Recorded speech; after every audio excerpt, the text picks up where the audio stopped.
What's going on, everybody? It's your boy Pete TK Blam back in the building with another episode of the Shop Podcast coming to you guys live every single Saturday, every single week. We appreciate so many of you guys coming in the show, showing love, showing up, showing out every single week. Thank you for the support.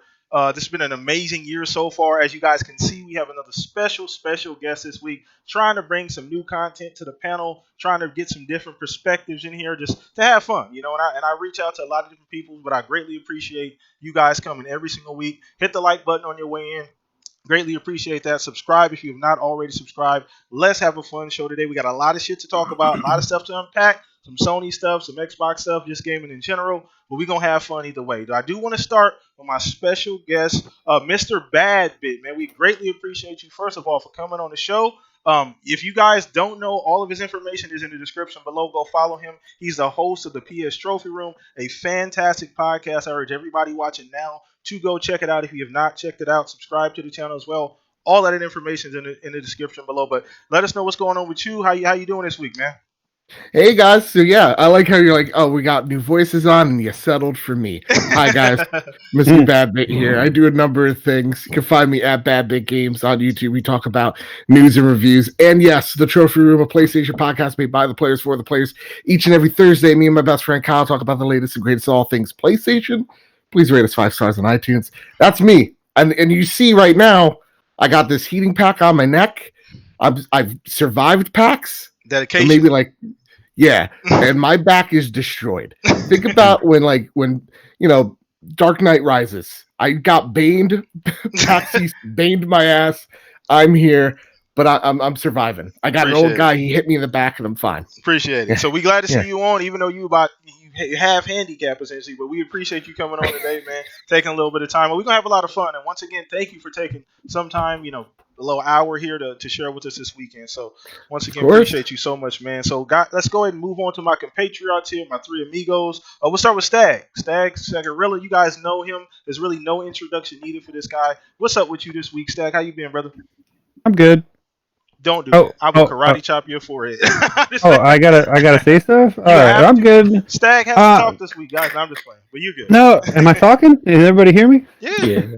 I've been on a stream hiatus this week because my graphic card went to shit. So I've just been kind of taking a break and playing games and having fun and reading all the news, waiting for the show. Had to set up all my new stuff on my old laptop and just happy to be here. Happy to be here with the guest. I think as always, you can find me on Twitter and Twitch when I'm actually doing stuff. So let's get this rolling and stuff and things. Let's get it rolling, man. So always ill prepared. Glad to see you back, brother, this week. Appreciate your energy here on the show. Centurion, what's going on with you, brother? What is going on? How you guys been? Good, man. Good. How you feeling? Pretty. Oh man, it's been a great week. Got some content finally cooking up. I've actually, been working less. It's actually been a very interesting week. I haven't podcasted since Sunday. Salty took Thursday off, so I'm fiending for a podcast and a gaming conversation. Thank God it's Saturday, and I'm here with my homies and our special guest that I've never met before, Mr. Badbit. Did I get that right? Big Bit? Badbit. Yeah, you got it. Yeah. Close enough at either way, Appreciate it. So glad to see you here every single weekend. Super consistent Centurion. And last but not least, goddammit, Barry Ross, man. The man that needs no introduction, the smoothest voice on the internet. What's up, Fuzz? How you doing, brother? Doing pretty good. Man, been enjoying Division 2 lately a lot, so been having a lot of fun with that. Nice. Been listening to some... Oh, I'm sorry. Go ahead. I was going to just ask you, Fuzzy. I've heard some confusion on Warlords of New York. Did that come out on the 10th or beforehand? It came out beforehand. It was just one of those things where I think PC guys or those that already purchased it, they got it on their primary account, and if you were game sharing, it didn't activate on like Xbox and PlayStation until like a day later, so like March 3rd or something. Okay. And then Master Race got something first this time? I think it was just that it was easier on the rollout. I don't know if it was locked behind like, PSN or XBL, with their time things, or not really time things, but just like the time zones and whatnot. I think it just kind of delayed the rollout type of deal, but it's been a lot of fun. had some glitches at the beginning, but yeah, pretty happy with it. But aside from that, let's get into all these news leaks and some newsworthy stuff that's been let's going dive on. right in. Let's dive right in. We got a lot to talk about. Once again, everybody, as you file in, hit the like button. Make sure you share the link on Twitter. Let's pack the show out. Bring as many people in here as you can. Man. We got a great guest on, Mr. Babbitt. Once again, all of his information is in the description below, so please go check out everything that he's doing. Greatly appreciate that. So, as we always start on the show, we talk about the poll of the week. This is a poll that, if you don't know and you're new here, I put up every single Monday. You can follow me on Twitter as well. That's where you'll be able to find it. And we just talk about it essentially here on the show. Now, I actually didn't even have this pulled up. Lord have mercy. Just scroll your wall. You'll eventually find it. Yeah, I know. I got like 50,000 posts. But either way, guys, let's get it going here. Let me find it. Apologize. Where the hell? Here it is. Okay, so which video game world would be the most fun to live in, and why? Now, this is a really fun poll. Sometimes I do some serious stuff. Sometimes it's more informational. Sometimes it's just random thoughts that I have. So, which video game world would be the most fun to live in, and why? So, the four options were Fortnite, Minecraft, GTA, and Pokemon.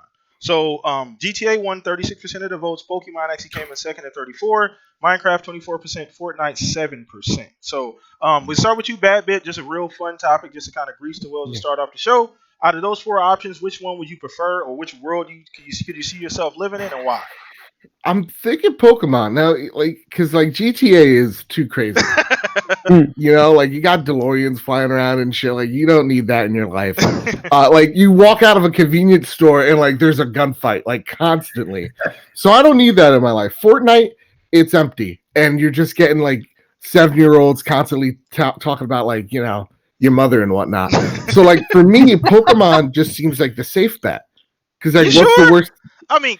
Yeah. Think about it. I mean, I don't want to be walking and check my mailbox and get hit with a Venusaur or something crazy like a Charmander. Squirtle. Yeah. But it's so wholesome though. You've never heard of a Charizard killing a guy. You know what I mean? It's not like Australia over there. It's pretty wholesome content.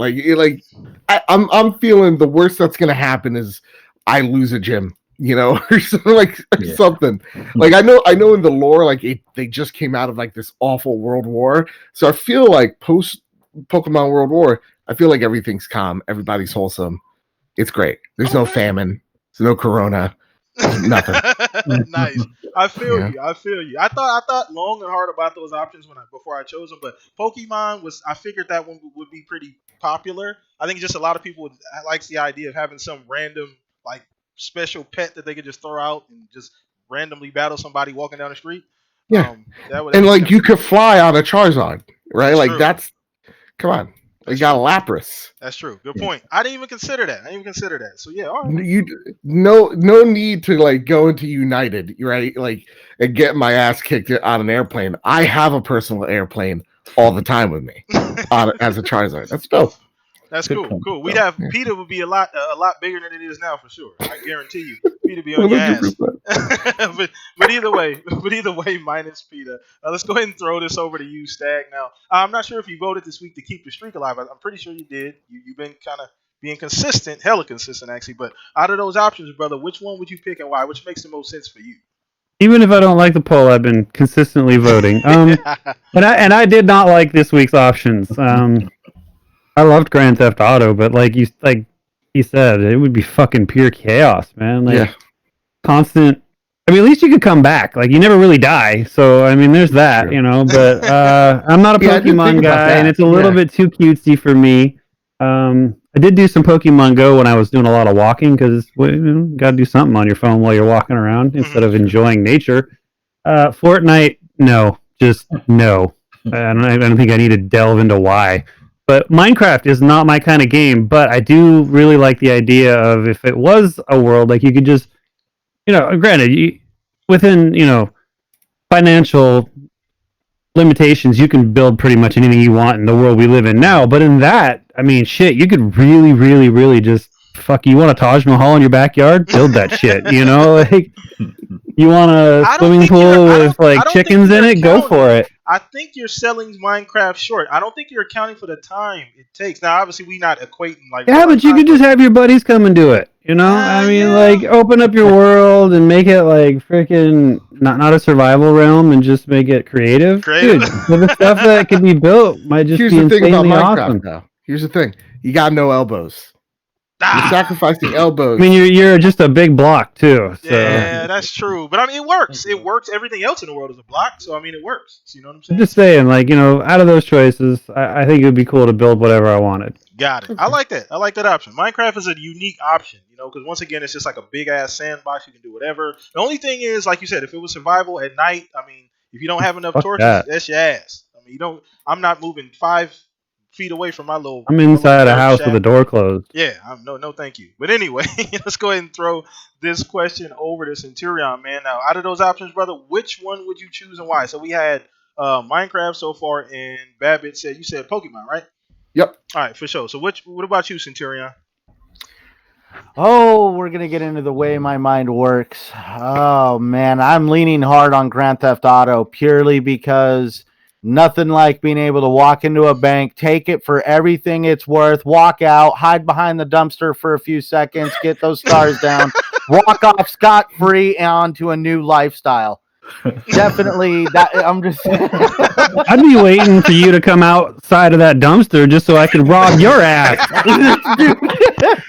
Oh my god, dude! It'd be constant jacking in that game. Oh yeah, Oh, nonstop. dude! Oh my God! It would. Let's just say, if Grand Theft Auto was a thing, eventually the streets would be Fortnite. So it would be like a bleeding effect. Eventually, we would get Fortnite, people hiding in bushes, just waiting for something to go down. There would be a lot of celebrity issues on the television for being addicted to hookers. You know, all sorts of stuff. But no, if you want me to be absolutely truthful, because I love my wife to death, and I probably think of what a world that she would be preferred to be in, Pokemon would be the way to go. Because nothing like having that personalized pet that you can have around with you that just kind of like speaks about you and how you are as a person. Because I mean, there is a wide variety of Pokemon. I don't get into Pokemon, I don't play, but I know that there is a million of those things. And some of them are pretty some of them are pretty popular. And not to mention, man, people already want to live in that world, man. They're using in their cell phones to kind of like augment reality and walk in front of cars trying to capture them. Besides that, that's a good point. That's a great damn point. You're right about that too. So Pokemon, once again, that is an interesting option. You know, there's some pros and cons to each one. Last but not least, Fuzzy Belvedere. Man, I feel like you're gonna be hella conservative about the option you choosing, but I could be wrong. No. I went GTA, and it's all because now here's the thing: it's got to be story mode. It can't be that online business because I'm not having somebody with their fighter jet bomb my yacht or getting robbed at every turn of the corner. It's like at least in story mode you can kind of manipulate things, and you know you could do the robbing and not have to worry about. You just have to hide in the tunnels from the cops, and you're good. But yeah, that's real talk. I didn't know like if we get into pick and choose like single player or multi. Like I just think of the multiplayer. Oh, okay. Yeah. If it's also the single player, damn, you know, good luck, guys. I'm going GTA. You know, dude, going to work would be a snap. You just walk out to the street, pull someone out of their car, go to work. Yeah, I want to be the guy that's living in the trailer park making meth for everybody. I'm just saying. Like, if you're giving me options in fucking Grand Theft Auto, that's what I'm doing. I could just see Stagger's drug dealer emblem would be like a little unicorn on the side of the bag or something. Yeah, man, he'd be balling. Nice. Those some fun options. Some fun. I didn't tweaked out unicorn. Were you done with your? Yeah, I'm good. Yeah, GTA story mode only though. Okay, for sure. Okay, Fuzz. All right. So for me, as I was going through these options, I made a mental note of the one that I would choose, and obviously it would be GTA. And for the reasons a lot of you guys have said already, just the fact that just the flexibility to go do whatever the hell you want to do, go into a hospital, go come out, the stars are gone, whatever the case may be. Just for flexibility, just for fun. I mean, I'd like to go do random shit. Take my car, hook it to some plane, fly it around some damn where on something crazy, just whatever, just all kinds of crazy nonsense. It'd just be fun. But you're right, it would be like a gigantic Michael Bay movie, explosions and shit everywhere, all kind of stuff going on nonstop. And I think actually there's a movie with Ryan Reynolds coming out that's very similar to that, right? Yeah, I think he has a movie. I can't forget remember what it's called. Yeah, but we'll Google it Six later on. Underground? Well, Six Underground, Mhm. that is well, it's a Michael Bay movie, all right. Six Underground was pretty cool. Now, I don't know if You it's know, that, but I'm Look it not up. We'll look it entirely up. sure. But we'll look it up later. But yeah, that is I'm my already looking choice. it up. That is my choice for that particular option. Let us know as well, chat, what you guys would choose out of those 4 options. Let us know in the chat. Let's keep this thing going. Once again, we appreciate everybody coming to watch the show live. Free let's Guy. continue. Oh, it's called Free Guy. Okay. So yeah, if you guys haven't seen the trailer or any, go check that out. It's actually exactly like GTA. Like he's just Oh, running wow. around like a Let's video check game that character. out. It's crazy, yeah. Either way, let's go ahead and move on to the next topic, man. Great way to start the show. Once again, guys, we do greatly appreciate you guys for hanging out with us today. Hit that like button on your way in. So the next thing we're talking about today is going to be what video game is best suited for a TV show or a movie. Now, non-superhero. It's really easy to. We already got the Spider-Mans, the X-Men, things like that. Captain America, Avengers, non-superhero. Now, we obviously, got Last of Us coming up. We'll talk about that later on. Halo, obviously, they're going to be doing that. Those are pretty obvious choices. So anything outside of the ones we already know that's in work. So we're going to start with you, Bad Bit. You can't pick Last of Us. That's already off the list. So what any video game, doesn't matter the platform, doesn't matter how old it is, what you think fits for a TV series or a movie? My first thought, I already got what I want. Like I put this out like a while back. Like I think a day ago, actually, not a while back. I already got what I want, right? Like I got Halo. Okay. I got Last of Us. Like Okay. Halo's coming out. It's gonna be on Showtime. Last of Us is gonna be coming out on HBO. It's not like they're coming out on like I don't know, the USA Network. Yeah, exactly. Right? Like Lifetime. No, wait a minute. What's worse, the USA Network or the CW? Nah, the same thing. What are you talking about? Yeah. But for me, let me see, and I'm just trying to look to make sure, to make sure this isn't already a thing. But first, I would like to say, if I'm getting to choose any video game, it's been 1,810 days estimate. Luke Lore in the chat, look it up. Since we've gotten a sequel to Bloodborne, I was trying to look it up on my phone. I messed up.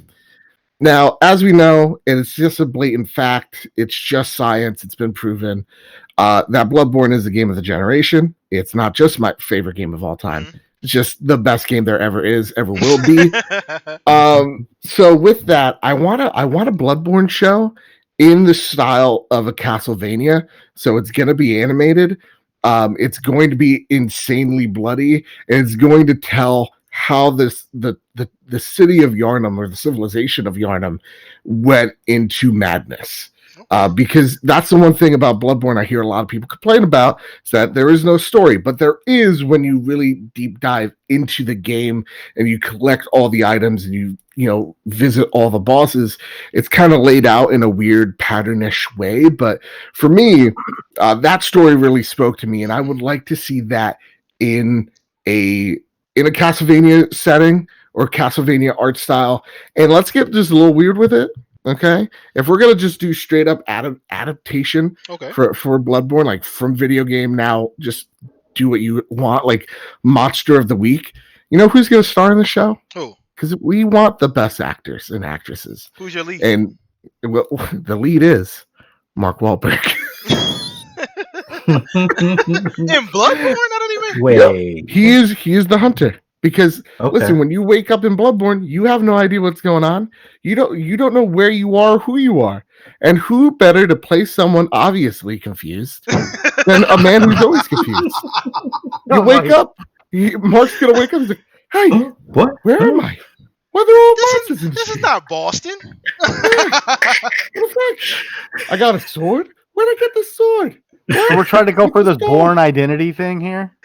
It's kind of just like Mark Wahlberg. Mark Wahlberg in general. Yeah. He's just freeballing it, man. He's just freestyling, seeing what way he swings. That's what he's all about. I definitely wouldn't have thought about Bloodborne at all.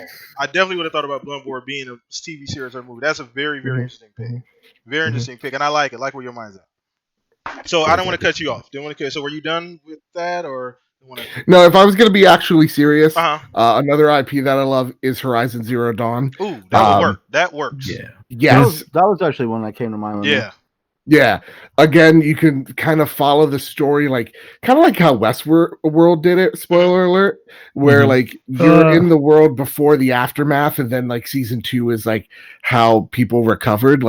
To me, a video game adaptation needs to be about the universe and less about the main characters that we already play as. Now, again, we're going to talk about all that, Halo and Last of Us stuff in a minute, but that is where I feel like the strength lies. It lies in a thing like Detective Pikachu out of all the Pokemon type of stuff. So if we're going to do it, it needs to be about the universe and a new set of characters that we can relate to and understand that there's danger. Because if it's just Aloy, we know Aloy is going to come out of it scot clean. But if it's someone else, you could have a Walking Dead effect of who's going to die this week? No one knows. Well, that was the argument that people were making when they were talking about how they're potentially making a Gears of War television show. And when Rod Ferguson was with the Coalition, he actually made the comment that when he was asked about what they should do, the one thing he said was, don't do what we've done. In other words, you don't need to have Marcus Phoenix. You don't need to have his son. You don't need to have all these characters. We want you to take the universe and create something new out of the universe. That'd be great. Got it. Yeah, and that's something we're going to piggyback off of that here once we get through. There's a specific type. Matter of fact, the next topic, we'll talk about something along those lines. So we're going to, were you done? I don't want to cut you off bad bit. I'm good, man. So I like that option. That's an A+ option. Horizon Zero Dawn is an A+ option. I like it. So Stag, I know this is something you've thought about. Me and you've talked about this too, because I know you just off of what he said about taking the same universe but using different characters. You're big on that. You're big. I know this is something that you've mentioned before. So out of what for you would be the best video game movie that you would pick if you just had an unlimited budget, you could pick whatever game you wanted to turn into a movie or a TV show? I mean, Salty has a great idea. I'm going to give him credit for that. I didn't even think about God of War would be great, but I mean, the usual suspects. Obviously, we've already gotten some of them, like Halo, but man, I thought long and hard about this actually, and I came up with it today. My favorite indie game of the last year that I would love to see adapted into a show, which I think the story would be great for it because it's a well-crafted, touching family end of the world struggle, supernatural type of fucking shit going on. Is Children of Morta. I would love to see Children of Morta turned into a show. Nice. It could be animated, it could be live action. Any of that would work. I have a deep connection with the Bergson family. I haven't even gone back and played the new stuff that they've free content they've put out for the game, but I played that game from start to finish. I loved it so much. I'd throw money at them if they kickstarted it or whatever. It is my indie of.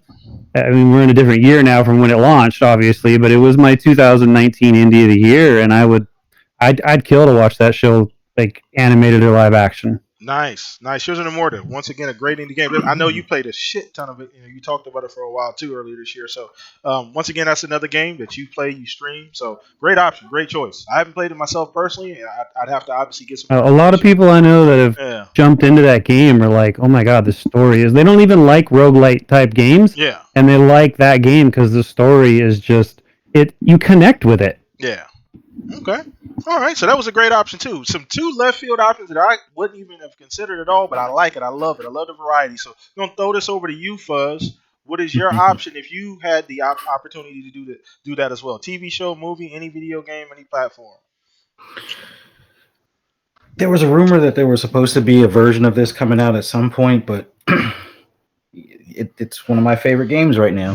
Division, the Division itself, and I know people have made the Agent Origins, it was almost like a fan made thing by YouTube, a couple of studios on YouTube and stuff, where it was just following an agent from being activated to. There's a prologue on Amazon Prime for the that prologue is exactly like a story like that. I think you could kind of make into a series, but a movie would be fine. I don't know if you have enough legs to, unless you're going to go off in a different direction and expand beyond what's in the game itself. Well, there's a lot of content.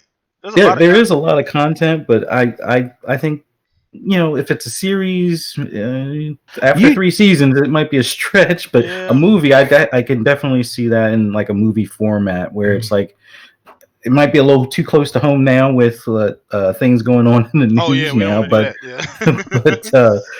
for the most part, I think you can formulate a story from that and just focus on a group of agents and how they, kind of make it through those times. And I think you can make it like a series like Netflix where you're only doing 8 episodes a year, kind of like Stranger Things. So you're not creating this massive amount of content for it. So you could stretch it out beyond 5 or 6 seasons, because if we look at it like back in the day, I was a huge Stargate fan. They were doing 25 episodes a year.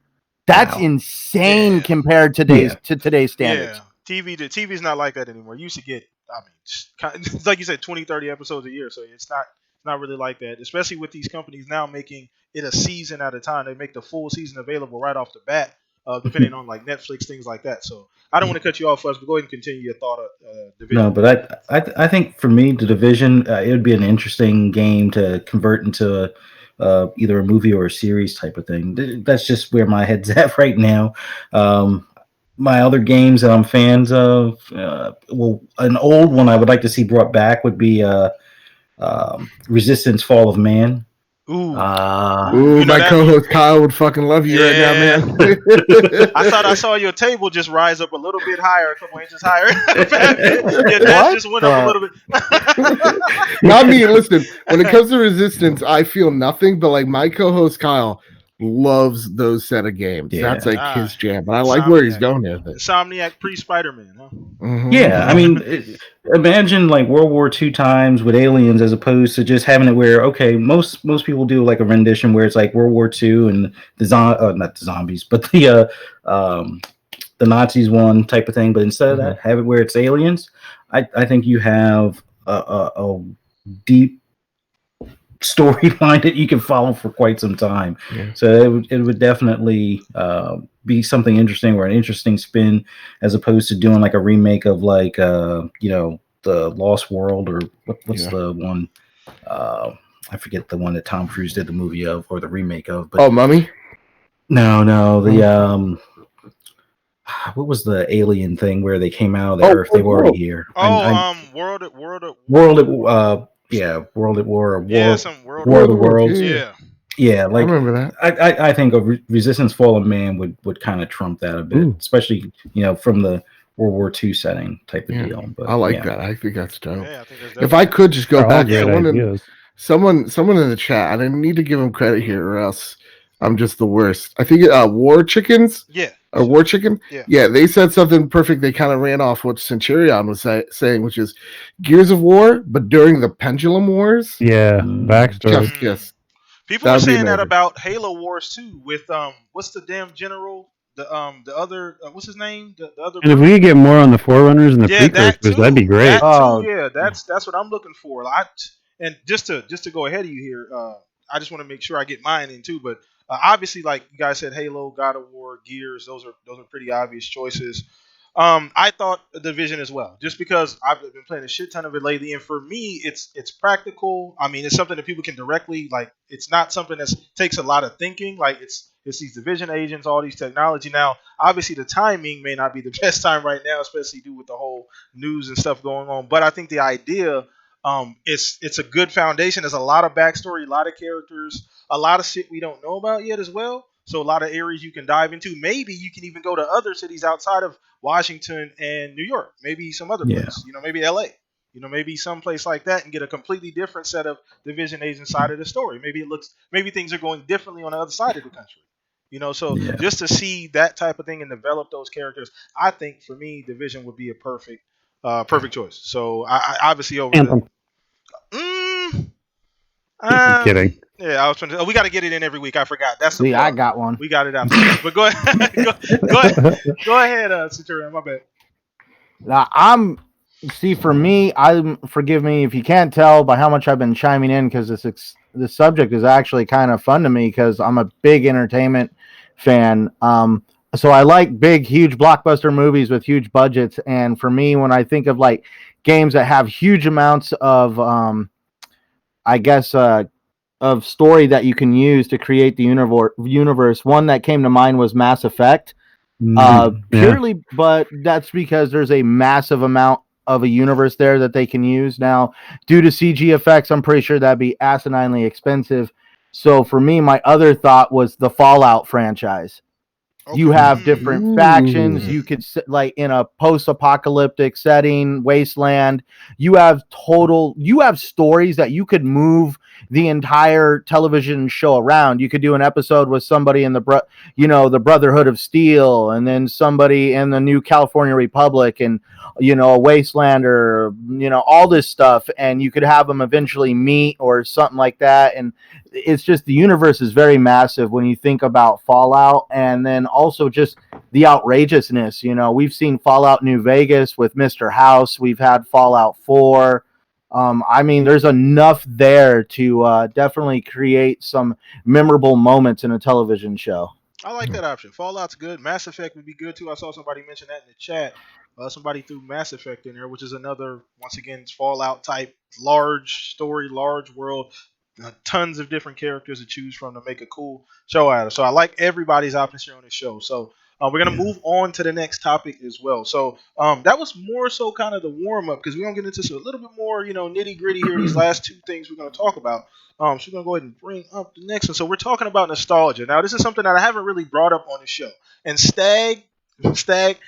the nostalgia is a hell of a drug. And I know you talk about this quite a bit. So the topic is nostalgia ruining game? And now maybe I chose the wrong word. Maybe ruining is too strong. But is it holding back? I don't really know what word to choose. But is it preventing gaming from going where it could be, or going further than it currently is at this particular point? And I want to start with you on this one, Babbitt, to get your general opinion on how do you feel about us getting the remasters? People constantly, people are still looking for Fable. They're still looking for games on PS4. They're still looking for these franchises that we may never get. Splinter Cell, games like that we want. But is that holding us back from new IPs, new ideas? So how do you feel about that? No, I think what's really holding back the industry is, in terms of like creative output, would be the live services, right? It's more about like, look, I would love, like, Fable was my jam as a kid. Yeah, I love the original Fable. Let's get that game back. But like for me, it like nostalgia isn't ruining games at all. Like it's awesome to look back on a game, on a moment of your life, and kind of relate those two things together. Like, we talk about Gears of War. Gears of War is my high school like memories. Like after school, all my friends would play Gears of War 1 like it was an addiction. Like, World of Warcraft, also an addiction. Like there are games that I look back on fondly, but like that doesn't take away from what I'm enjoying right now. Like right now I was just playing, Dead Cells while I was in bed and trying not to die. And and like I was enjoying it. Like sometimes nostalgia is also a good thing when we take a look back at like, indie games and how they are influenced by 16-bit, 8-bit games, right? So nostalgia isn't hurting games, but what I think nostalgia does do a little bit is not to say hinder, but it does distract from what could be. Like we're so focused on what could have been when it came to Scalebound, or what could have been when, I think, was it Fable Legends, of like, instead of what like game or what Xbox is trying to build right now, we kind of like to hang on to the past because those things kind of left, but they left with a little bit of mystery around it. And that's what we really like, is we like the mystery of things. But when I'm thinking of like games right now, is games just don't end anymore. They have to be a trilogy. They have to be a quadrilogy. They have to be 10-year projects. They have to, make billions of dollars. Like that's the real crazy thing, is like not so much the remasters as well, because we could even see sometimes games that do it really well, Final Fantasy 7. Oof, amazing. Like Resident Evil 2 remake, balancing nostalgia with modern gameplay mechanics. We could see how studios actually use nostalgia to their advantage to sell a product. But like when we're getting into the next generation of games, we're going to see way less remasters, and we're actually going to see, I think, older games start selling the platform more. Right, you're seeing it with like Microsoft right now, building up that back catalog of backwards compatibility. Rumor has it, same thing with the PlayStation 5. So like, I don't think nostalgia's doing anything. I think it's fine, but yeah, that's just me. Okay. What do you all good, think? good breakdown. We're gonna talk to you about this too, Stag. You next, brother, because I know you've talked about this as well. How you've been kind of back and forth about the whole nostalgia in gaming. So how do you feel about just maybe not ruining gaming? Maybe that's too strong of a word. I should have chose maybe just some other noun or adjective, whatever the case may be. But how do you feel? Do you feel like it may be hindering or holding, the potential of gaming back at all? I mean, I'm pretty vocal about my You are very dislike of like, what I consider consistent cash grabs of people's emotions. I look, nostalgia's cool. It's great. I don't think it's holding back gaming. I do think that some devs could be, or publishers for that matter, could be working on projects that are new and exciting. I understand the industry is a money-driven industry, and those things are, gonna make money every fucking time. Every time. This Final Fantasy remakes, the Resident Evils, the those kind of games that get refreshed. Look at what Halo MCC did. I mean, come on. Yeah, I get it, and I love Halo. So I mean, I kind of, it's like I sit on the fence of like I hate it, but then I'm like, oh, you gave me Halo, so. But it's just, like, I've said it. It's not just video games. Movies do the same thing. Stop taking something from our childhoods, and if they do it correctly, I'm okay with it. But it's like, I mean, let's take, for instance, one of the worst remake movies they've ever fucking done, and that Point Break movie. Like, the first one's great. You did not need to redo it. But I always want new IPs. I always want developers and publishers to take more risks with the games that they make. And I feel that just making remakes of games or remasters or, and redoing all these games, and don't get me wrong, like redoing the Final Fantasy games for the people that love those games is great, and they look amazing. Not for me, but with, and the technologies we have now, we can make these older games look amazing and play differently and give you kind of a new experience. But I still feel that it's just a cash grab, and it's an easy way out instead of being creative. I feel like Can I push back a little bit on you? Can I push back? No, you cannot. Right. Yes, go ahead. I don't feel like it's using your creative imagination. So, right. But go ahead. Because I think there are some studios that do remasters and remakes perfectly, and right now, Shadow of the Colossus free on PSN.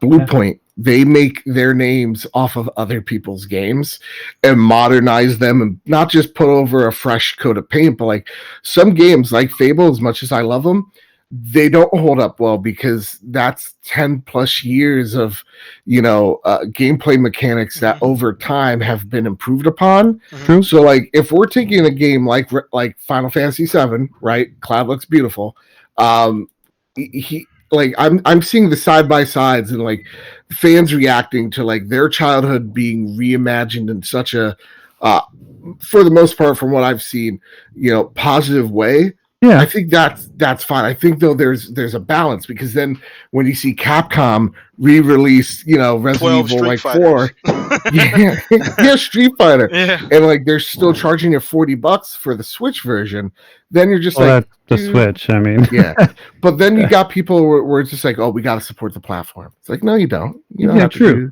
To I get what you're saying. I'm a big proponent of new things and new ideas. And I get it. Like, I don't like phoning it in, I guess you could say. And I know they're not phoning it in. I know it takes a lot of effort and a lot of money and developmental skills and artistic skills to remaster and like remake those games with modern technology. So I know it's not like it's just like slapping a fucking label on it and shipping it out.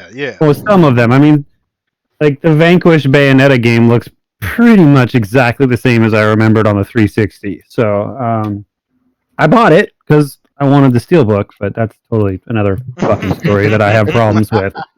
But No, it's not a bad thing. It's just something that I'm not a huge fan of. Got it, and that's fair. And the thing about this chat, and everybody listening, everybody's gonna watch this later on, is that I'm not trying to paint it in a bad picture, saying because, like you said, like Bad Bit said, as well as Stag said, there's give and take, there's leeway on both ends. You know, if it's done correctly, like you said, the Final Fantasy sevens, those are essentially gifts to the community that supported that game over this long period of time that always wanted to see it reimagined. So it makes sense. It's a no brainer for Final Fantasy VII.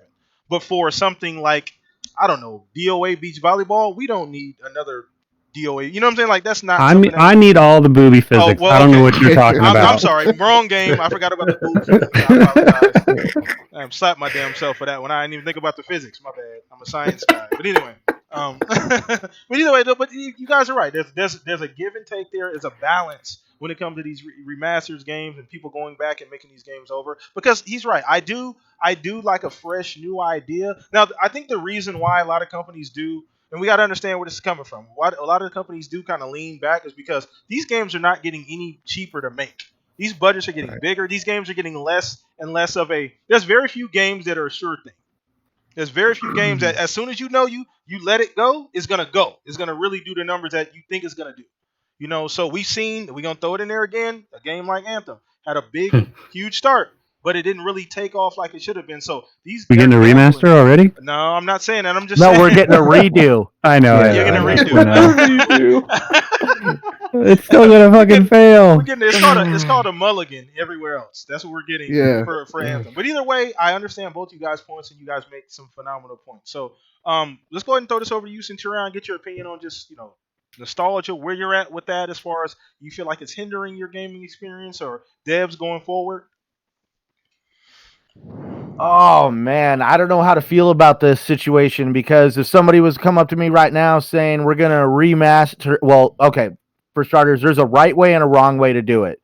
The right way is to do Resident Evil 2 the way they did it for Resident Evil 2. The wrong way is to just go in and lazily enhance a few things and slap it. Like I love this game to death. I bought both versions on Xbox 360 and the remaster, but the Ghostbusters remaster. Ugh. The only thing they did was kind of feed some HDR in there. It made it look a little bit cleaner, but it's not what I was really looking for. I mean, that game deserved a lot more polish than what it got. So we'll say that's the wrong way to do it, and the right way to do it is there's another wrong way. What's that? Warcraft Reforged. Oh, I've heard, dude. I never got into the World of Warcraft scene. I'm an ESO guy, but I have read some articles about that because my brother was in World of Warcraft, and yeah, I've heard that is bad. Activision hit another home run. Yeah. But anyways, so if somebody was to come to me right now and say we're doing a remake of like Star Wars, Republic Commando, or even Knights of the Old Republic, I would be all for that as long as it was a remake. I actually do not like remasters because that's where it's kind of touch and go. Did they update the game mechanics? Did they leave them in there? The coat of paint. They just throw did they just throw a coat of paint on it? Just all that other stuff. So I'm not a big fan of remasters. I'm a big fan of remakes because now we're actually starting to get some differentiation between the two. But definitely, like Stagger said, it's like in the entertainment industry with movies and even certain television shows. Just because you caught lightning in a bottle once does not mean if you try to redo it, you're going to catch lightning in a bottle again. That's the whole thing of trying to get lightning to strike twice in the same place. So I definitely will say that we definitely need a much bigger push for new IP and for these game developers to be able to go out and create these new IPs without fear of being ridiculed. When I talked to Thomas Mahler in the interview with TXR on Ori and Will of the Wisps, he pointed out, when a developer puts a new IP out there, it's scary. They feel he said you feel very vulnerable. You're putting this new IP out there, and you're at the mercy of whether everybody loves it or hates it, and that too. And so, yeah, but we all have seen how social media can get. Social media can get pretty damn brutal. Oh yeah. So, dude, like, I've seen how they attack Phil Spencer. I can only imagine how they would go after somebody who's the director of a game studio. So I'm just saying that, it's stuff like that makes these game developers really hesitant to want to go out and give us new IPs. They want to stick with what they know we love, and it makes it to where, like, in certain situations, are we creating the situation of these remasters and remakes because developers do get worried now about putting a new IP out there just because of the minute you put a new IP out there, the spotlight's on. You got Metacritic, you got all these people just staring at you, and it's like, well, is it a home run? Because if it's not a home run, Sorry, that was a ramble. No, you're good. No, you're I good. get you. No. I mean, I think if you're a dev, you're like you're panicking over every little thing you do, or you've become so numb to it because a lot of outspoken gamers are so volatile over any little thing that at the end of the day doesn't really affect them. Like, whether it's like Phil Spencer is a great one because like I like him, I like what he's doing, and then like all of a sudden you'll hear some guy like, oh, he's such a liar, whatever, or even like, yeah, and I'm like, what the hell? Why? How do you know Phil Spencer's a liar? Like you've met him, but like the great point is like Platinum was Scalebound. One of the producers who was on the project, one person literally accused this producer of reallocating funds for other Platinum projects rather than from Scalebound, and the guy just was like, let me tell you, first off, no, we did not. Secondly, what you're saying is possibly illegal because that's slander. And third, how dare you? It's like every action you make, oh boy, is something that you're praying to whatever deity that it lands in your favor. Because gamers, man, they smell blood, they go after you. Yeah. Absolutely. Well, imagine being like the developer of a game where the story is yours. You were the lead guy. That you helped shape this project. You put blood, sweat, and let's imagine Cuphead. Those guys put their house up. Yeah. You know what I mean? And then all of a sudden you release your game and the whole world shits on it. You'd be devastated. Oh man, yeah. That's a lot of, like you said, blood, sweat, and tears. So this is once again, that's why I wanted to bring this up, because it's something that we haven't really dove into in deep, particularly on this show. I know I've seen other shows maybe do so, but not here yet. But this is really, really good. So let's go ahead and get to Fuzz, and then we'll go ahead and move on. So Fuzz, I know we've talked about this as well on the show, or just even off the show. I apologize, off the show. Just kind of on chat, whatever the case may be. So what do you feel about nostalgia, where it's at with you specifically? I know it's nostalgia's tough because it is more of an individual, thing. Mm-hmm. It's more of an individual thing. But for you specifically, where are you at with that as far as your overall gaming experience? Do you feel like there's things that gaming would be in a different place if we didn't have so much nostalgia that people would hold on to? I think for me, it's a little bit different because I came into gaming as an arcade kid. So nostalgia is not where I think it needs to be just yet. There's a lot of games I grew up on, and if I probably look back at them and actually replayed them now, I'd be like, how did I get through this crap? But the Sega catalog as a whole, I would love to see a reimagined version of like Space Harrier, or even Outrun, or Afterburner for that matter. I mean, I know they've done like Afterburner 2046 or some weird number and things like that, but I would like to see certain arcade games not just become a mobile phone game, but like up 4K graphics, realistic renders of like a Ferrari cutting through different towns where you have a fork in the road and you can choose either side, and update it to current times.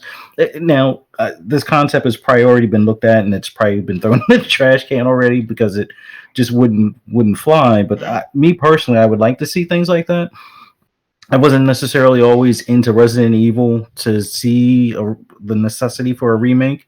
Now there are games that have kind of disappeared that I would like to see come back, but I don't know. Like I'm hoping at some point, we should get another Fable. That's a given. Yeah. I would like to see a return of, well, my favorite, although they tried to recreate it, like some of the people that were from the original studio tried to recreate MotorStorm through Onrush, but Onrush just, it was a little different. I guess it was too colorful as opposed to being dirty and muddy and gritty. Mm-hmm. So maybe that's why it didn't do so well. But there's some games I would like to see remade that were just more of like shoot 'em up or beat 'em ups, things like that. Bring those types of games back just for like, because I know there's a lot of people looking forward to like Streets of Rage 4. And in the meantime, I think it was like Raging Justice was like the closest knockoff to kind of be like a go-between. And then you have other things like people are making fun of like Battletoads as far as the graphic style, but I like those old style games, and I would like to see maybe a few more of them. Right now, there are a lot of indie developers like the ones that did Raging Justice that make those types of renderings of like the older games, so it gives you all the feels of what you were looking or what I'm looking for, but there's just so many out there that I would like to see reimagined, like Ikari Warriors or Choplifter or something like that. That I don't know. Those are the ones I would like to see. Not as much, nothing negative against, like the Final Fantasies and things like that.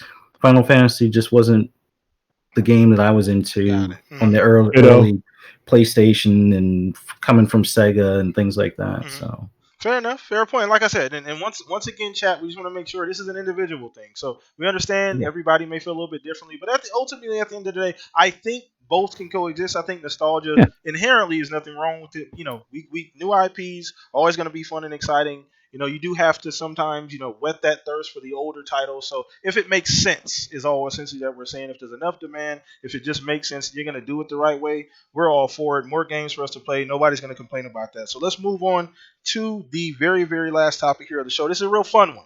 I did this one purposely because I know Bad Bit was going to be on the show. We wanted to talk about it anyway. It probably would have been a topic, but especially since you were going to be on the show this week. So we're going to be talking about the news that Sony dropped this week as far as The Last of Us TV show, and then Ghost of Tsushima trailer. Just kind of get you guys' overall opinions. If you've seen both, kind of where you at with both, what are your expectations? We're going to start with you, Bad Bit. I know you chomping at the bits over there. No pun intended. Oh, man. But how do you feel? How do you feel about both of those being shown this week? So, gang, again, I run a PlayStation podcast trophy room every Thursday. And so, first, I'll start with Ghost of Tsushima. This is why I'm a PlayStation gamer, guys. Like, these are the games that I want. These are the games I expect out of the PlayStation publishing arm right now, where they've never been stronger. Like, for me, there's been duds along the road, but like ever since Bloodborne, for me, there hasn't been many hiccups along that journey through PlayStation. And seeing Ghost of Tsushima,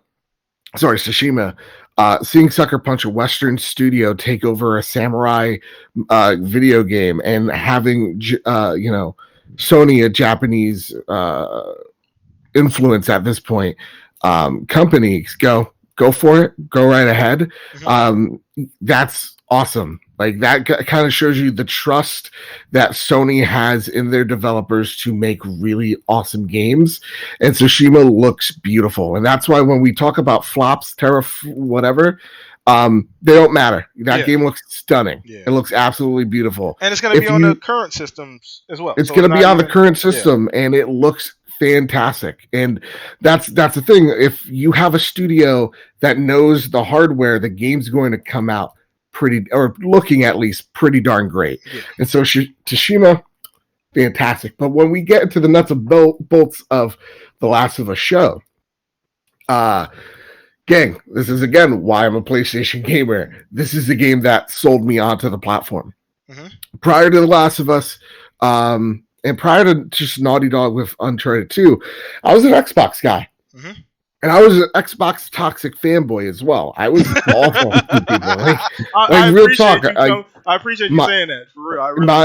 My cousin could have gotten me a PlayStation 3 for like half off. I was like, I ain't buying that garbage. Like we would have this stupid little rivalry because she used to work at Sony and I used to just hate on everything. But like that game showed me that, again, like, video games are more. The video games could tell some of the best stories in any medium, and it impacts you in so many different ways. Last of Us is always a game that I show non-gamers when they go, "Oh, video games is a child's thing." I show them the first 20 minutes, and they're just like, "What the?" Like, it is, and they're just like, "This is a game," and I'm like, "Yeah, Like, this is it.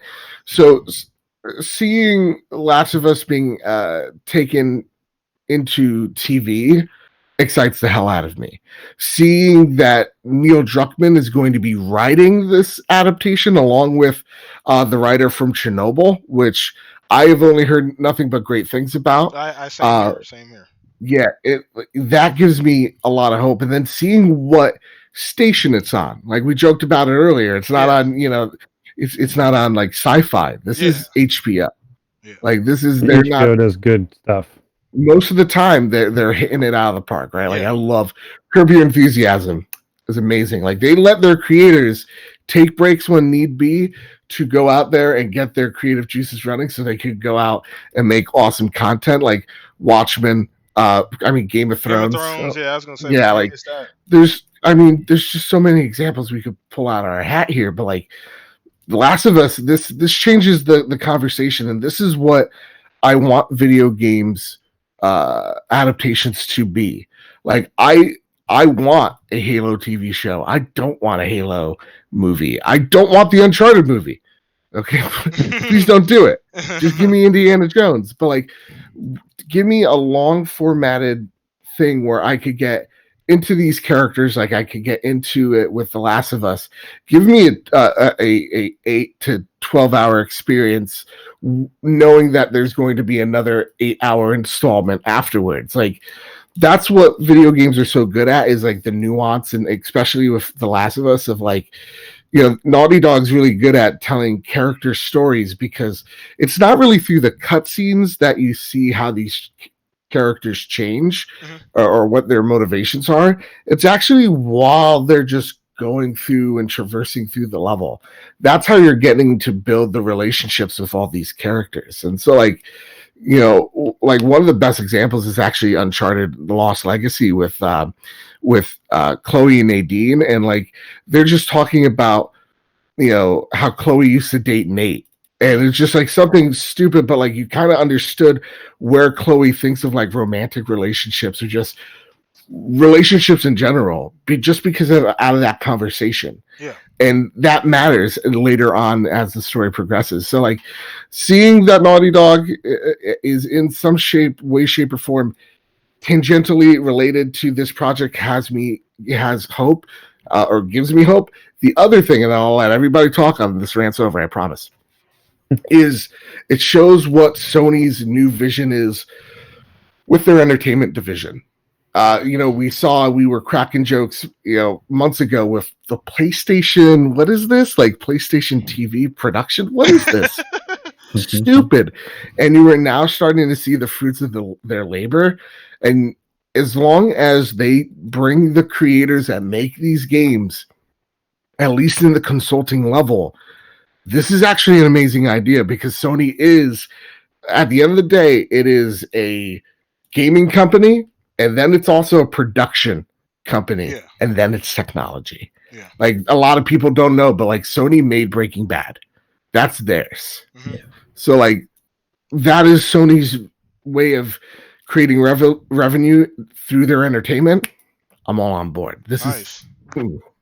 Fantastic. So I knew I went with you first, and like I said before, I knew you was gonna have a whole lot to say, and we kind of pre-gamed it as well. But I appreciate the full breakdown. And once again, guys, this guy, super passionate fan. You can clearly see his knowledge. Just about the platform. I got some smarts. You got a little bit here and there, but no, I like the passion. You can see it in the way you talk about the games. You really, really appreciate the medium. So I love it, and that's exactly why I reached out to get you on the show, to bring that energy to the show, and I greatly appreciate that. So that was a great breakdown. So Stag, I was going to move on to you, brother. Did you see both trailers, or did you see both drops this week? And what's your genuine opinion on both? Feel like I'm gonna let everybody down after that. Yeah, I'm just gonna go home. I'm already here. So I haven't actually looked at the Last of Us trailer. I haven't played the game yet. It's on my hard drive on my PS4. I've got a huge PS4 backlog because I am, as most of you know, primarily an Xbox gamer. But I've been pushing this year to play my PlayStation 4 a lot more, which I've been doing. I'm currently getting through Yakuza, but I wasn't super excited about Ghost, and then I saw the trailer, and I went to GameStop and pre-ordered the collector's edition because Same one, here, dude. I'm a fucking collector, and I love Asian, Japanese, samurai, all that stuff. I mean, I'm heavily tattooed with traditional Japanese tattoos and stuff like that. So, I mean, it's really right up my alley, and I'm super excited to play it. Like, I wasn't like, oh my god, I can't wait for this. But now that I've seen it, I want to see more gameplay. Of course, that's one thing I gotta say. I mean, the trailer looked amazing, but I still want to see more gameplay. I mean, they've got months, which is fine. And I honestly, when it comes out, I may not get to it. I have 6 Yakuza games, 4 Uncharted games, Death Stranding. Like, I have so many PlayStation games right now to play. It's ridiculous. So I'm excited for it. It'll be cool. I mean, God, he covered everything so amazingly. I really don't have anything to iTunes 5 stars. Yeah, I don't have anything to friggin' add that would be comparable. Like, the game looks. I mean. Look, Sony games, like you said, they tell great, amazing stories. My only complaint so far, and I don't want to get into a bitching session about them, is like, I find myself... I feel like, honestly, sometimes I have more fun playing my Xbox than I do on my PlayStation. Now, the stories are great, but that's been my only complaint about jumping into the PlayStation so far, is the action sequences aren't as much. And maybe I haven't played the right games yet, but I'm gonna keep playing them because they're actually really good games. So nice. And I look forward to like trying out Ghost, and I probably won't watch The Last of Us because look, I haven't even watched The Walking Dead. I'm not really in. I don't.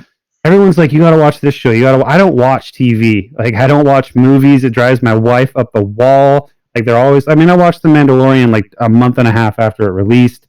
I mean, I watch sports and I play video games. So, like, TV shows and movies aren't my medium. You know what I mean? Got it. And that's understandable. So, that's understandable. So, cool. So, I'll give my just quick opinion because I've seen both. Obviously, once again, Last of Us, I've always said this, and I said it when the game first came out on PS3.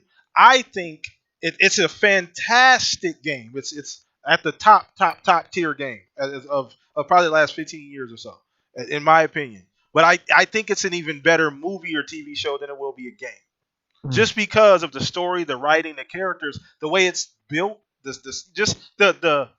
I can't think of the word bad, but just I'm trying to the atmosphere that the game creates and the characters creates. I can sit and watch it like no problem, and I'll be hooked. So I've always thought that if they decided to take it to a movie and or TV show, it's going to be phenomenal. I always thought that, in my opinion. Now, Ghost of Tsushima, the game looks fucking phenomenal. I don't have anything bad to say about the game. Now, it is true, gameplay, a little bit more gameplay will be nice, and I'm sure we'll see that coming up in the next few months, depending on if the Sony show, State of Play, whatever the case may be. I'm sure they're going to show a bunch of shit at some certain point. But the game, as it stands right now, looks amazing. It looks smooth. The graphics are amazing. I mean, obviously, that's probably what's standing out for most people, just how beautiful it looks. And you're right. You're right about the fact that I didn't even realize Sucker Punch was making this game, and they are traditionally their Western studio doing a Japanese-oriented game. So it does show the confidence that Sony has in their first party. And their first party is by far the strongest part of the video game portion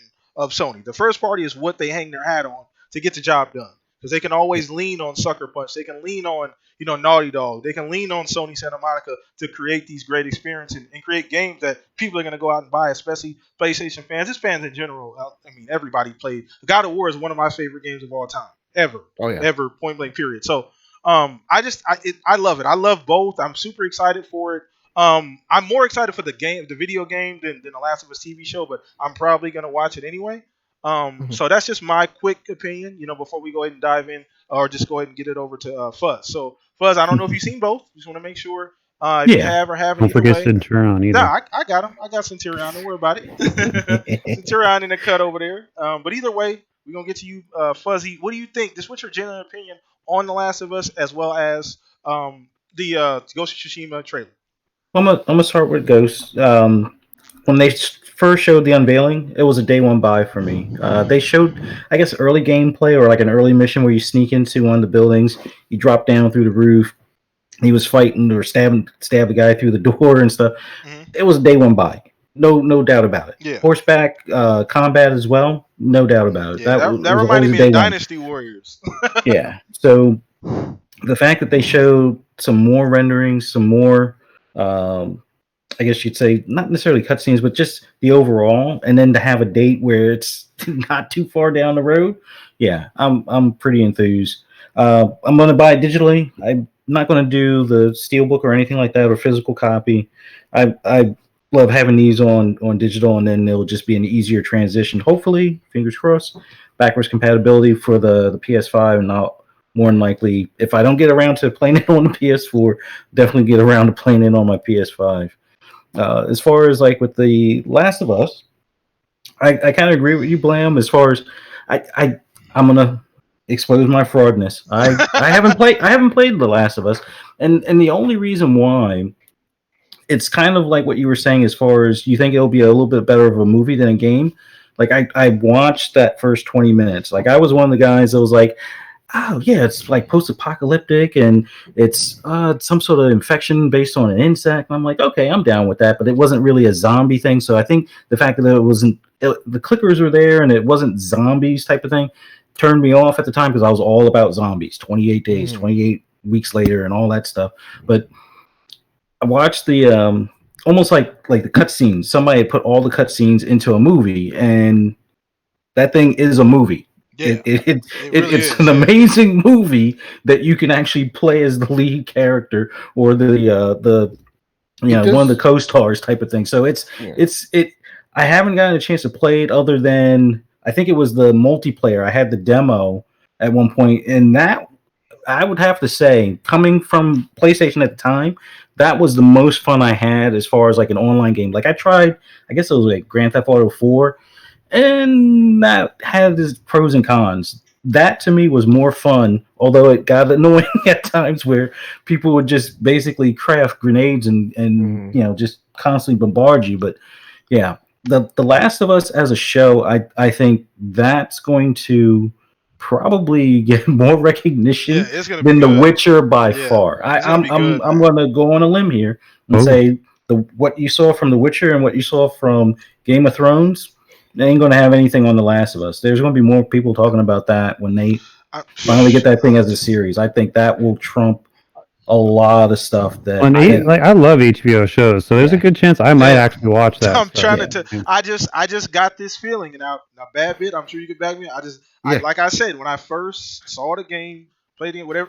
I know it's gonna be fucking crazy. People are gonna go crazy. As soon as I just know it's going to be. Last of Us was one of the first games, I think, for me at least, from Sony that has transcended the medium.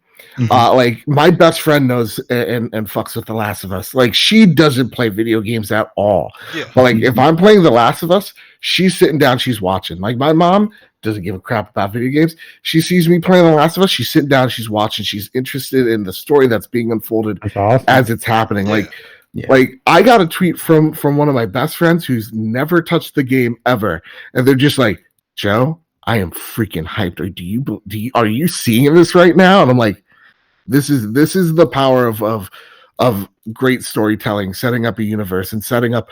At the end of the day, most people aren't fantasy nerds, but they relate to Game of Thrones because they're telling human stories that we can all relate to. And Last of Us does the same thing. So yeah, I'm right there with you. Yeah, we all. I think we're all on board. We're gonna get to Centurion too. Get your opinion on Last of Us as well as the Ghost of Tsushima trailer. See what your opinion on both is, Centurion. Well, I don't need to be. Forgive me, I didn't see either trailer or the stuff for the show. Between actually getting caught up on creating content and playing games, I kind of let a few things go. But on to Ghost of Tsushima, I have been sold on that game since I've seen it. I don't know if it's going to be day one. It just kind of I'm going to see where I'm at, and it has nothing to do with it. I hate the fact that it's on PlayStation. I have a PS4. I'm not biased against it. I don't hate on my PlayStation. I don't spit on the thing. Hey man, don't worry about it. It's not day one, not day one. Don't worry. I have a PS4 Pro, so I'm pretty sure that game's going to look amazing. For me, it's I just game so much on Xbox that I have this huge backlog. So for me, it's going to take that right that right trailer, that right thing to get me to be like, yeah, day one. So that way I'm going to just step away from my Xbox for the amount of time it takes to play Ghost of Tsushima. Like I remember God of War. Oh my God, my Xbox went on, like I was in that game for a month. So that's where I'm just like, for me, it's like I have to put down like party chat. Come on, all my party chat, all my friends are on Xbox. Mm-hmm. It takes a lot to get me to go over to PlayStation, Mm-hmm. just because. Yeah, I'll be upfront. I feel alone.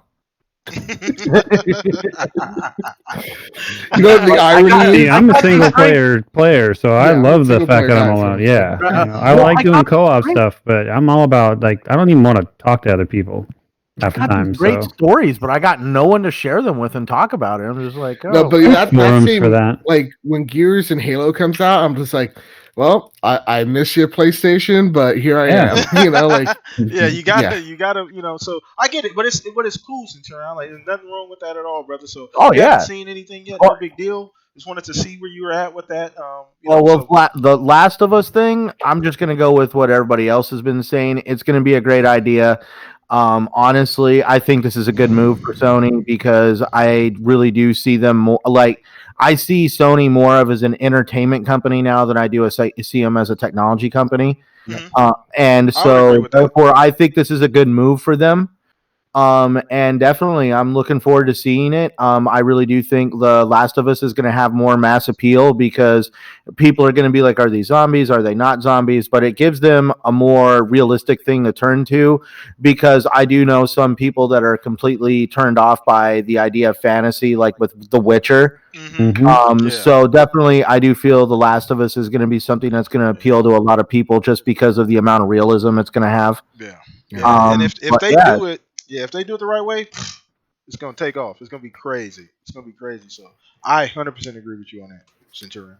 So that was gonna be that's the last topic of the night. We're gonna go ahead and wrap this thing up. You guys have been fucking amazing, and the chat has been going crazy since we started. We do greatly appreciate every single one of you guys hanging out with us, man. We had a fucking great time today. Mr. Badbit came on and hung with us. I will let everybody on the panel, let you guys know where they can find you. But I just want to say thank you guys for hanging out with us. Once again, if on your way out, hit the subscribe button, hit the like button as well. I will be putting up the link to the video a little bit later if you didn't get a chance to catch it live. So make sure you guys retweet that. Make sure everybody knows that that's going to be up. But I want to talk about you, Badbit, first. I just want to say thank you once again, taking your time, hanging out with us today. You're fucking awesome, bro. You're awesome, bro. Like you're there, and you're the type of gamer that I really, really, really enjoy speaking with. You're knowledgeable. You not on no BS. You don't do the fanboy stuff. You own everything. You play everything. You speak passionately about video games, and I can tell just by having this conversation with you. So I'm so glad that I sent you an invite to get you on the show, man. This has added a lot to the experience here on the Shop Podcast, and I greatly appreciate you. So let everybody know that's watching if they don't know where they can find you, where they can catch up with you at, and what's going on. So again, yeah, I'm a gamer through and through, and I love my Series 2. I love my DualShock 5 or 4.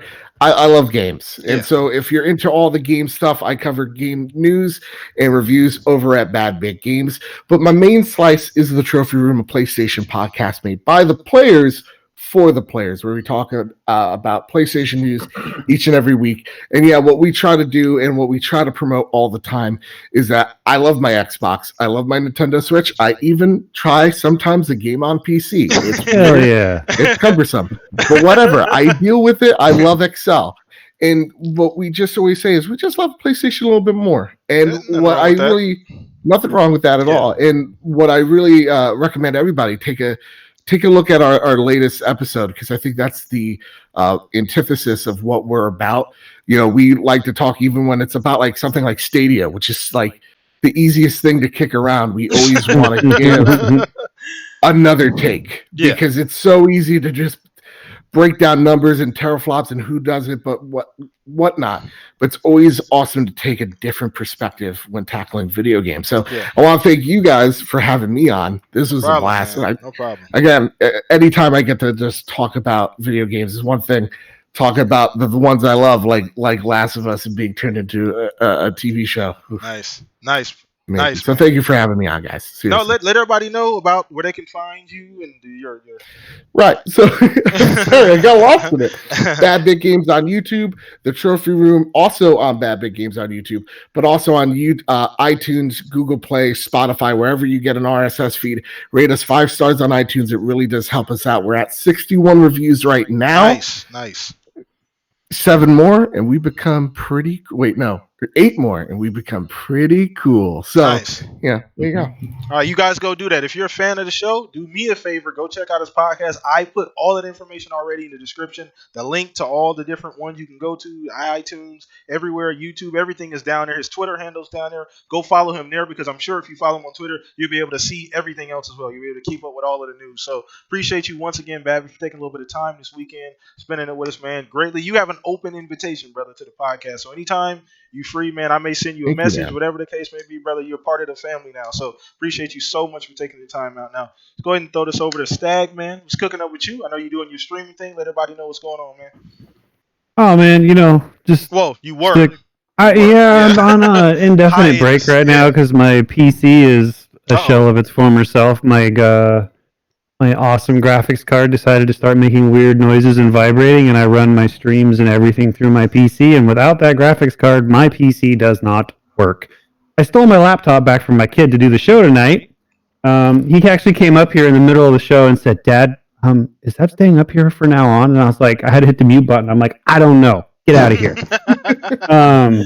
But yeah, a great guest, man. I really love level-headed gamers that don't want to just fan the flames, that love what they love, but still appreciate the amount of gaming that we get across the platforms. I mean, like, I everyone knows I love Xbox, but I'm appreciating my PlayStation 4. I have a Switch in the house. I'm even getting the goddamn Intellivision Amico because I'm like, that shit looks like fun, Like, there's so many games out there for me to play on different platforms, especially as being a proponent of indie gaming. Yeah. Dude, I have to play on so many different platforms because there's just a ton of indies, especially on PC. I mean, there's a lot of crappy ones, but they're out there. So, I mean, when I get back to streaming, you can get me on pretty much 100%. I say 98% of the time on Twitch. It's Staggerilla. Sometimes on Mixer under Stagger, and always you can catch me trying to be level-headed on Twitter, excuse me. Nice. So, and then here on Saturdays with you guys, man, great guest, great panel, great. This was actually a great show. I really wanted to say, I know I talked to you about it in our DMs, but I thought it was a great thing that we didn't, because we're primarily an Xbox podcast, which everybody knows that, but I thought it was a great thing that today we shifted talked about PlayStation in a positive light, and that we do more of this and talk more, not just about Xbox all the time, and talk more about gaming. Absolutely, and I agree. And I just had to find the right person, and this gentleman who's sitting on our panel is the right person. So I greatly appreciate that. So, and shout out to Luke in the chat. Luke is the reason I actually found you on accident because it was a link. He follows you as well. You guys, collaborate as well, and through him. I saw your channel. I'm like, let me see what's going on here, and I was like, okay, this is the first. I'm like, okay, I'm done. I need to get this guy. Where's the DM? Let me get him in here. So Luke's fantastic. Xbox expansion pass. The one key thing that I always try to do, as not just a creator but as a gamer, not just go on different podcasts, but listen to different ones. So even the big ones, like I'm listening to Beyond, I'm listening to Unlocked, like I'm listening to the Xbox expansion pass. I'm bringing Xbox people on because it's always about having a conversation and not like I see people feigning the fanboy flames and like, dude, don't even worry. Like, we don't have to fight for like any of these corporations. They don't know our names and they don't care. And so like, rather, let's all come together, enjoy video games, because that's why we're here. We may have difference of opinions, if you're an Xbox guy, you're probably not going to agree with half the things that I'm saying on the PlayStation show, but my whole point is not to prove my point, but for you to see my point. Got it. So there you go. Enough of me. Mr. Babbitt on Twitter. I almost forgot that. Mr. Babbitt. So, all right. Appreciate it. So Centurion, let's get to you, man. Let everybody know what's cooking out. I know you mentioned you got some new content, some new material, so I know we all waiting on that to drop. So what's going on with that, brother? Yeah, currently working on a video. Definitely hoping to have it up here in the next 48 hours for everybody to enjoy or not watch, whatever they prefer. So definitely, but for anybody who wants to find me, I can be found on social media, Twitter, YouTube, and Xbox Live at Centurion1307. I can also be found kicking it right here with you guys every Saturday on the Shop Podcast. I also do the TXR podcast on Sundays and the Saltiest Gaming podcast on Thursdays. Awesome. So check him out there, man. We waiting on that content, man. So we greatly appreciate you every week. Super consistent. One of my right hand guys. So thank you so much, man, for being on the show as well every week, like you are. And then last but not least, man, we saved the best for last. Barry Ross. Barry Ross. Every week, man. We do this every week. So what's going on with you, Fuzz? Let everybody know what's cooking up, man. What you got going on? Oh, this was an awesome show. I'm so glad we had Bad Bit on. Awesome guest. Man, this Stag, Centurion, Blam. This was great. Just a great conversation on gaming in general. But hey, I'm always up for more conversations like this. Absolutely. So definitely look forward to having, if we can, have him on here again. But yeah, anybody can find me on Twitter. Sometimes I'll flame the console war flames, but it's usually just in jokes type of thing, but nothing too serious. But yeah, for the most part, you'll find me on Twitter as Fuzzy_Belvedere, or on PSN Fuzzy_Belvedere, or on Xbox Live as Fuzzy Space Belvedere. Putting Forza on hold for now and really diving deep into the Division 2 and that Warlords of New York content. So yeah, awesome show, guys. Oh yeah, awesome. So last but not least, your boy PTK Blam. That's on everything. Xbox Live. If you want to come play Division, whatever the game you guys want to play, hit me up there. Add me on Xbox Live. PTK Blam across the board. Twitter. All that information is in the description below. Once again, I appreciate every single one of you guys. All the new people that are not given. That I saw some new names in the chat today, and I didn't shout out anybody, so I do apologize for that. But if you enjoyed the show and you want to see more, follow, subscribe, hit the like button. We greatly appreciate every single one of you guys that have come to watch. Once again, huge shout out to you, Babbitt. You're fucking amazing, dude. You really, really, truly are one of a kind. You don't see a lot of no, for real. You don't see a lot of very, very fair and balanced individuals, as well as knowledgeable like yourself. So I do greatly appreciate that, and I'm sure this won't be the last time he'll be on the podcast, guys. Yeah. This is the start of a beautiful relationship. I can already see it, man. But either way, you guys enjoy your weekend. Another show, same time, same place next week. Love you guys so much, man. You guys enjoy the rest of your weekend. We are out of here, everybody. Peace out. Later.